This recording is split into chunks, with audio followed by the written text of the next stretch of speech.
Bonjour à toutes et à tous, on se retrouve pour mon avis et analyse de l'épisode 2 du Seigneur des Anneaux, les Anneaux de pouvoir. Alors si vous n'avez pas vu ma première vidéo, je l'ai sortie hier, le vendredi 2 septembre, et nous sommes le samedi. Alors je n'ai pas regardé directement les épisodes d'affilée, j'ai attendu aujourd'hui pour le regarder tranquillement, pour pas aller trop vite, hein. De toute manière on aura un épisode par semaine, donc autant prendre son temps. Et du coup, on va commencer par mon avis. Donc dans ce second épisode, nous avons eu le générique. Alors, je suis à la fois... c'est très joli, c'est très chouette, hein. On va en parler évidemment dans l'analyse de qu'est-ce que ça pourrait représenter. Mais personnellement, j'aurais préféré avoir un peu comme le style de Game of Thrones, hein, avoir des cartes, avoir une vision d'ensemble de la Terre du Milieu avec vraiment une musique marquante. Après, peut-être que ça va évoluer au fur et à mesure des épisodes, hein, on verra à l'épisode 3. En tout cas, ce générique, il est magnifique, hein, comme l'ensemble de l'épisode qui a vraiment des aspects très très beaux, hein, sur le terme de la beauté. L'épisode est vraiment magnifique et on va découvrir de nouveaux personnages et surtout un nouveau peuple, hein, je vais pas vous spoil, mais si je peux quand même le dire, mais les nains, on va découvrir les nains qui sont très très chouettes, qui ressemblent pour moi la vision que j'avais des nains d'autrefois, et je trouve qu'ils sont vraiment très réussis. On a aussi du coup la découverte de l'étranger, hein, l'homme météorite, et c'est un personnage assez particulier, mais en même temps il y a beaucoup de références, je trouve, à mon humble avis, donc on va en parler aussi dans l'analyse, mais en tout cas ce personnage est très mystérieux, en tout cas pour le moment, et on le saura au fur et à mesure des épisodes, j'imagine. Alors pour le passage de Galadriel, c'est assez long, mais en même temps il se passe pas grand chose.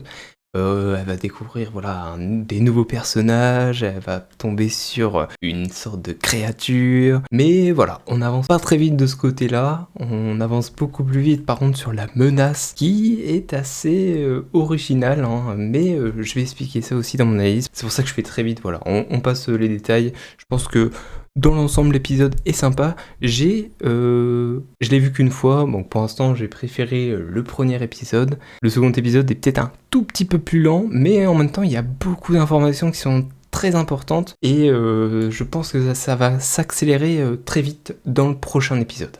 Voilà.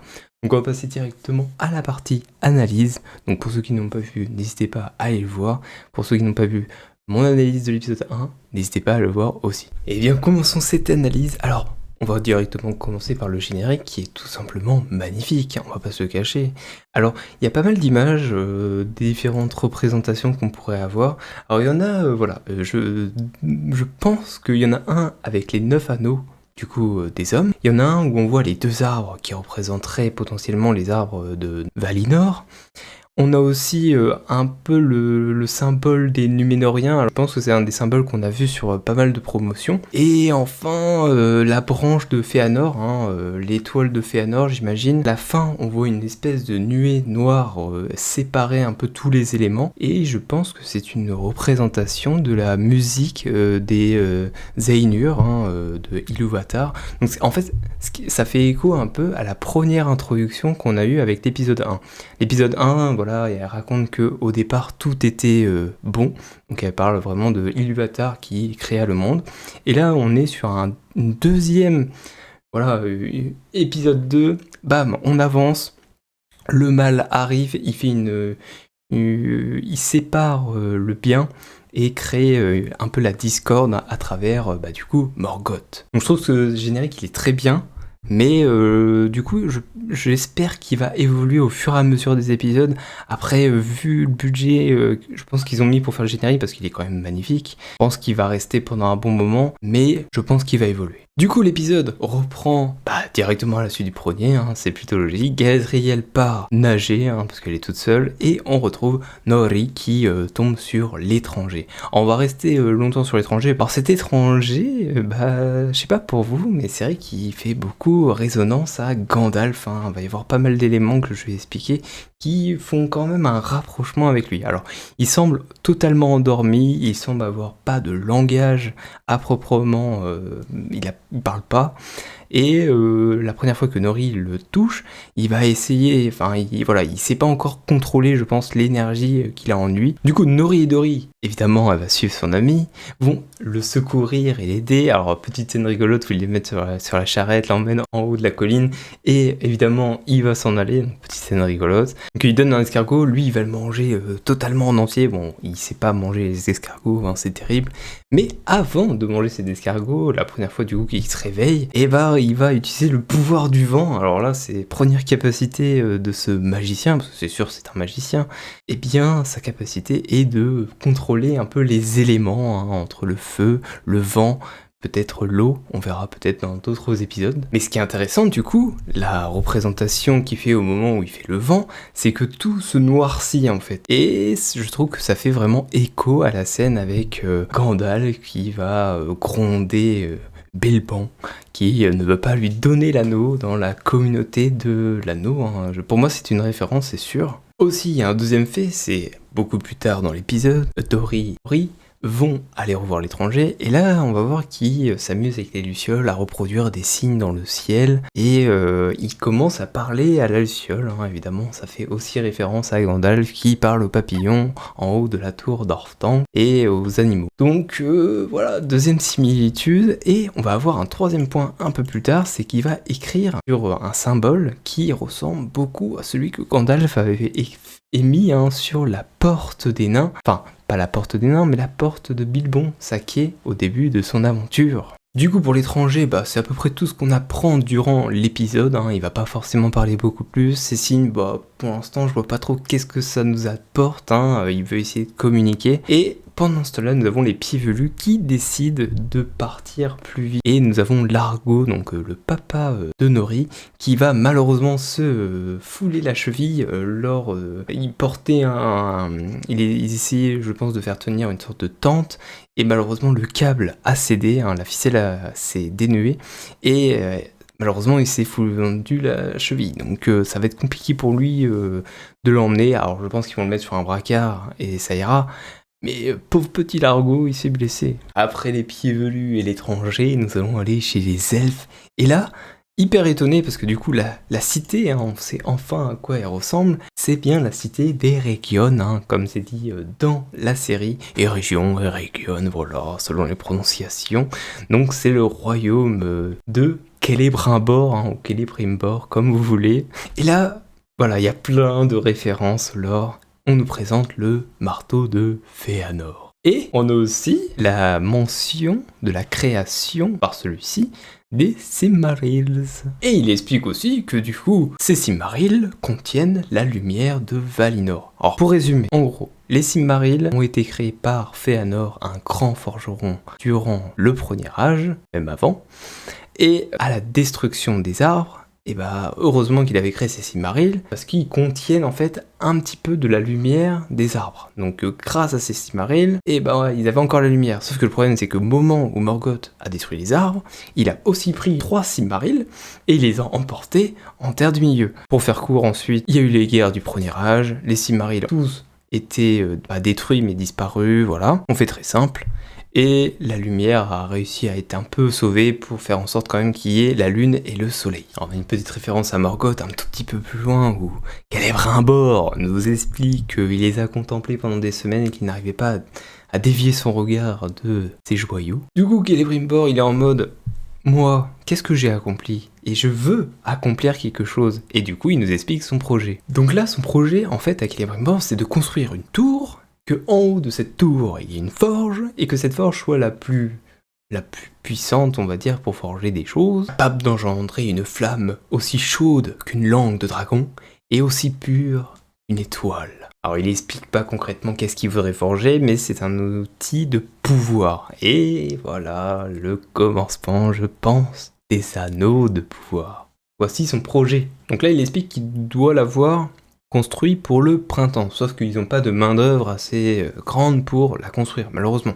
Du coup, Celebrimbor a une idée en tête de demander à Elrond de l'aide. Et Elrond lui donne l'idée d'aller voir les nains, parce que les nains c'est les plus grands forgerons de la Terre du Milieu quand même, en termes d'architecture et de construction. Et là, magnifique musique. Donc on voit les petits traits hein, qui nous montrent le chemin entre Erekion et Khazad-dûm, le grand royaume des nains. Et la musique des nains, elle est vraiment très très chouette. Hein. Donc on se retrouve sur les devants de la porte de la Moria, hein, qui ressemble pas du tout à celle de la communauté de l'anneau. Hein. Effectivement, on est des milliers d'années avant. Donc forcément, ça a dû beaucoup changer depuis. Et on peut observer du coup la porte. Alors du coup, arrivé là-bas, Celebrimbor est en mode est-ce qu'ils vont nous laisser entrer pour que voilà, on puisse discuter, voir les ateliers, voir comment on s'organise. Elrond est en mode t'inquiète, on va rentrer pépère. Sauf que pas du tout. En fait, les nains, il leur dit non. Alors quand on voit la tête du nain là dans l'entrée, hein, la fente, franchement ils font peur, hein, ils ont vraiment une tête, je pense que ça c'est un peu les gardes royaux de Khazad-dûm et ils sont vraiment magnifiques, hein, leur armure est même conçue pour contenir leur barbe, c'est pour dire. Donc là il y a Elrond qui décide de lancer un rituel, hein, le rite de Cirith Utarak. Alors voilà, je savais pas trop ce que c'était, du coup j'ai fait quelques recherches. Alors en Khûzdûl, donc la langue des naines, Cirith Utarak, ça signifie longue barbe. Donc en gros c'est le nom du clan des nains qui vivent dans Khazad-dûm. Et du coup ce rituel consiste à devoir, durant un duel, casser des pierres et savoir celui qui va durer le plus longtemps. Du coup suite à ce rituel, il abandonne Celebrimbor parce qu'il doit y aller seul. Et là on va découvrir les merveilles de Khazad-dûm. Alors déjà les nains qui sortent avec leurs haches, qui se mettent en file, tout ça c'est trop stylé. La musique aussi, franchement celle des nains, j'adore. Donc, directement on voit les miroirs qui permettent d'éclairer l'ensemble des mines. Alors, pas les mines de la Moria, mais du coup du royaume de Khazad-dûm. On peut voir aussi qu'il y a beaucoup de vie à l'intérieur, en fait, c'est vivant. On voit des nains qui tressent les barbes de d'autres nains. On peut voir aussi qu'il y a, ils cultivent, hein, on voit des espèces de plants de vignes hein, surmontés, hein, j'imagine pour cultiver des fruits et des légumes. Du coup on arrive à l'épreuve d'endurance des nains, bon, scène très sympa, tout le monde est à fond et tout, ça rigole et tout. Ils vont rentrer dans un duel. Bon, je pense que Durin, au fond de lui, on va apprendre un peu plus tard qu'il a un peu une rancœur envers Elrond qui, malheureusement, n'est pas venu à son mariage et à la naissance de ses enfants. Voilà. On a aussi une référence, durant ce duel, à Olé. Hein. Ce rite a été aussi façonné par Olé, c'est ce qu'il dit. En gros, Olé, pour faire simple, c'est le forgeron qui façonna la terre et créa les montagnes au commencement des jours. Et il donna du coup également naissance aux nains. Du coup, forcément Elrond va perdre, donc Durin va être content de devoir le bannir, et Elrond lui demande quand même de le raccompagner, et ils vont emprunter le fameux ascenseur des nains qui est vraiment très chouette. Et là, Durin il fait un peu sa tête et tout, et Elrond arrive à quand même lui tirer des petites informations pour dire mais pourquoi tu m'acceptes pas ? Donc là il lui rappelle évidemment qu'il a manqué de mariage, la naissance des enfants, qu'il est triste. Aussi très intéressant, il dit que ça fait 20 ans qu'ils se sont pas vus, ce qui est quand même énorme. Durin précise que c'est un battement de cils dans la vie d'un elfe, mais dans celle d'un nain, ce n'est pas un battement de cils, que c'est quand même beaucoup d'années pour un nain. Les nains vivent longtemps, mais pas aussi longtemps que les elfes, parce que les elfes c'est immortel. Ça, y a pas de problème. Mais les nains, voilà, durant ces 20 ans, ils ont façonné Khazad-dûm, l'a rendu encore plus grande, ils ont creusé encore plus profondément, et du coup, on va rencontrer Disa. Alors du coup, on va rencontrer Disa parce que Elrond arrive à trouver une petite manigance, parce qu'il veut s'excuser, il veut gagner du temps, il sait qu'il va lui réussir à lui faire changer d'avis, et on découvre l'architecture des maisons des nains, et c'est vraiment très très chouette, hein, des colonnes, c'est très... Je trouve ça magnifique, petite pointe d'humour, il lui dit tu viens juste pour t'excuser et ensuite tu pars, tu restes pas pour le dîner, pas dans ton loop, et finalement il va rester pour le repas. Alors première revue avec Disa, j'adore ce personnage, hein, franchement ça m'a pas du tout choqué, et elle a bien des petites rouflaquettes ici, petites barres on va dire, donc elle a une barbe, bon pas aussi conséquente que les autres nains, mais elle a quand même une petite barbe. À noter. Donc on nous présente les enfants Gerda et Gamli. Alors Gamli qui fait référence, enfin ça se rapproche beaucoup de Gimli. Et ils se promènent avec des petits casques. Alors on voit pas les enfants tels quels, hein, parce qu'il y a les casques qui les cachent. Mais voilà, c'est rigolo d'avoir des petits nains qui se baladent. Alors du coup, Disa raconte la petite tradition de chanter dans les montagnes pour savoir où creuser, savoir il faut pas voilà, la laisser intacte. Hein. Donc j'ai beaucoup aimé du coup c'est comment ils se sont rencontrés, évidemment c'est inventé, mais je trouve que c'est sympa comme petite anecdote. Aussi on peut voir les couverts qui sont vraiment très chouettes, hein, des gros shops et tout, hein. On sent que les nains voilà, c'est toujours sur mesure. C'est magnifique. Donc on va avoir une référence après à la barbe de Olé. Donc faut pas s'énerver. Hein. On sent que Doreen il est un peu tendu. Et évidemment ça va se calmer. En fait ils sont potes et tout, mais ça fait très longtemps qu'ils sont pas vus. Donc je comprends. En vrai j'étais en mode mais Doreen t'as vraiment raison. Hein. Elrond c'est vraiment un salaud. Et si ça fait 20 ans qu'il est pas venu te voir et qu'il là il arrive comme une fleur pour prendre de tes nouvelles, mais en même temps il a une idée derrière la tête. C'est vrai que c'est pas très sympa. Quoi. Donc aussi, on nous explique que l'arbre est un semis du grand arbre Lindon, et que voilà, Thorin en a pris soin autant que comme s'ils avaient eu un troisième enfant. Du coup, ça prouve bien son amitié envers Elrond quand même. Et c'est vrai que cet arbre est très chouette. Hein. Il y a la lumière qui est là et il lui explique que pas forcément besoin d'avoir beaucoup de lumière pour qu'il puisse vivre. Il faut surtout lui donner de l'amour. Donc juste pour finir avec les nains, du coup, il y a Thorin qui va revoir son père, Thorin. Et alors on ne dit pas encore son nom, mais du coup il lui explique qu'il est un peu méfiant avec cet elfe et va ouvrir le petit coffre au bout de la salle. Et bon, on sait pas encore ce qu'il va lui montrer, mais j'imagine que ça va être du mithril. Hein. Et oui, parce que du coup, la grande recherche des nains durant cet âge et les âges suivants, c'est la découverte du mithril, un des minerais les plus résistants de la Terre du Milieu, qui fait référence évidemment à la côte de maille en mithril que Bilbon obtient grâce à sa quête avec Thorin Cul de Chêne, et il le dit que cette côte de maille représentait tout le quartier ouest, quasiment toute la comté en termes de richesse, hein, et ça a été donné du coup à Frodon pendant la guerre de l'anneau. Et on a vu qu'il était assez résistant, parce qu'il a résisté voilà, à un troll qui lui met une lance dans le corps, voilà. C'est un matériau très important. Du coup, pour les nains, franchement, je suis agréablement surpris. J'ai hâte d'en apprendre beaucoup plus. Là, c'était beaucoup de choses qu'on avait déjà vues dans les trailers, teasers. Et on va bientôt être sur des choses totalement nouveaux. Donc, on retourne avec Galadriel qui va tomber sur un radeau avec des personnes dessus, des naufragés, qui semblent être des personnes qui ont fui le sud de la Terre du Milieu. Et du coup, ils discutent, voilà, ils sont pas trop contents qu'il y ait une nouvelle personne qui arrive sur l'espèce de carcasse de bateau qui reste, quoi. Galadriel, du coup, va monter, et là, ils vont découvrir que c'est une elfe, et là, ils vont totalement changer de comportement et s'en méfier. Il y a un autre bateau au loin qu'on voit pas trop, et là il y a une petite référence, c'est que le monsieur parle des corsaires, hein. Attention à la bannière de ce bateau, ça pourrait potentiellement être des corsaires, donc référence aux corsaires d'Umbar, donc peut-être qu'on en verra, hein, j'espère. Du coup, il y a un monstre marin qui les attaque, tout le monde meurt quasiment, à part évidemment Galadriel et un autre personnage qui est un nouveau personnage qui se nomme Halbrand. Alors, il dit pas d'où il vient, il dit juste que voilà, il a fui les terres du sud où il y a, semblerait, des orques. Alors la créature pourrait faire une petite référence, j'imagine, au Fastitocalon. Alors c'est le seul animal marin qui est mentionné, il me semble, dans l'univers qui est dans les poèmes de Tom Bombadil. Et en gros, pour faire simple, c'est une espèce de tortue à carapace ronde, et en gros les hommes pensaient que c'était une terre et ils s'étaient installés dessus jusqu'à que la bête bouge, et du coup ça s'est mal passé. Évidemment ce n'est pas la même chose, hein. Là ça a l'air d'être un gros poisson et tout. Du coup, juste pour revenir sur la scène du monstre marin, je pensais qu'à un moment, je sais pas, j'avais cru voir dans une bande-annonce où Galadriel plantait dans l'eau le monstre marin, mais pas du tout. Le monstre marin, voilà, il défonce le bateau et il se barre et on le revoit plus.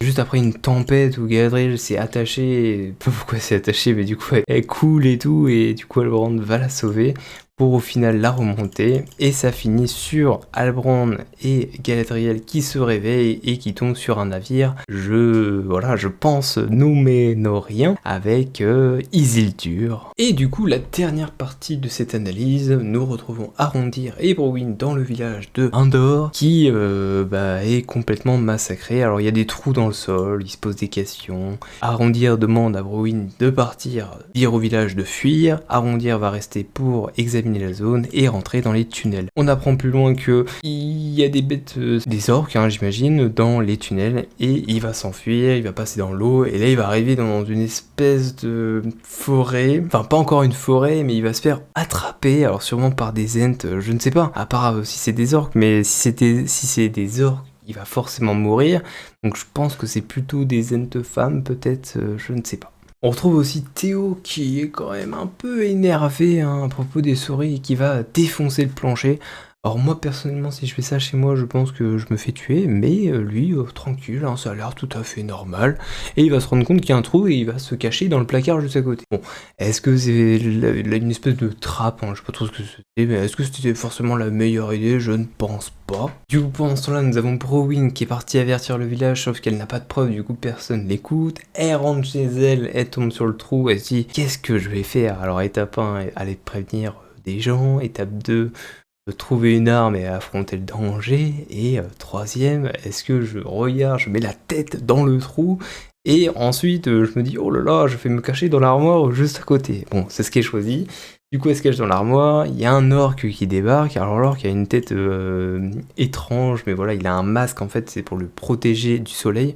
En fait, ce qu'il faut comprendre, c'est que à ce moment-là, les orques, ils sont tellement, ils ont été tellement dans l'ombre et tout, qu'ils ne peuvent pas sortir à la lumière du jour, donc ils sont obligés d'avoir déjà des masques, et c'est pour ça que je pense qu'ils creusent des tunnels pour avancer de village en village pour les détruire. Donc l'orque est assez puissant, il balance tout le monde, Théo qui va monter les escaliers, Browin qui va lui enfoncer son épée, il va rester bloqué, Théo qui va sauter, il va mettre la corde et tout.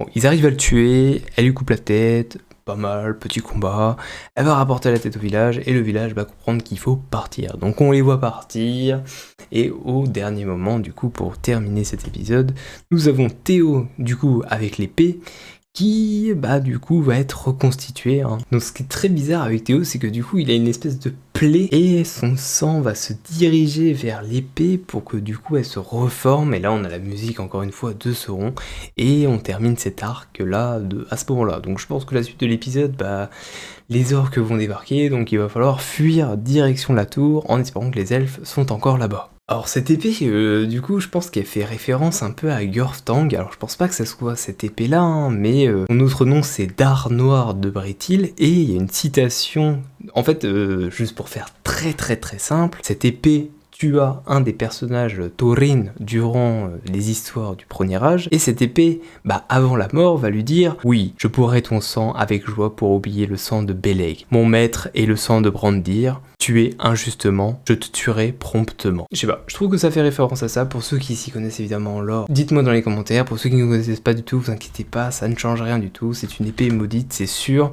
Elle va du coup être reforgée et on verra dans les futurs épisodes.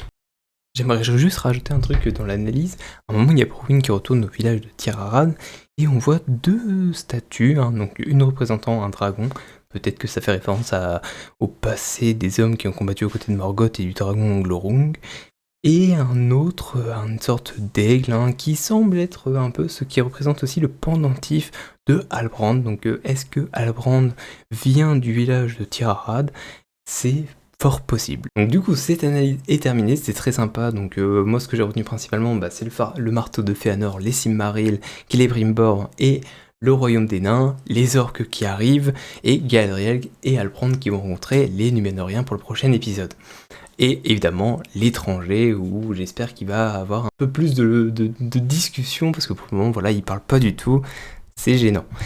Du coup, demain, nous sommes dimanche, j'espère que cette vidéo sortira le samedi, sinon c'est pas jouable. Dimanche à 14h30, va y avoir un live sur ma chaîne Twitch où je vais parler de la convention sur les terres de l'Unique. Donc c'est une des seules conventions en France représentant la fantaisie de la Terre du Milieu. Donc on va en parler avec un de ses représentants. Ensuite, mercredi qui arrive, nous allons à 19h faire une watch party où on va regarder l'épisode 1 et l'épisode 2, et ensuite il y aura une libre antenne avec vous, mes abonnés, pour discuter de ces deux premiers épisodes. Ensuite, le jeudi soir, il y aura un nouveau conseil en terre du milieu avec des nouveaux invités. N'hésitez pas à me suivre sur les réseaux, et on se retrouvera du coup la semaine prochaine pour l'analyse de l'épisode 3. J'ai très hâte. Donc, merci d'avoir suivi cette vidéo, je vous dis à bientôt, au revoir et abonnez-vous.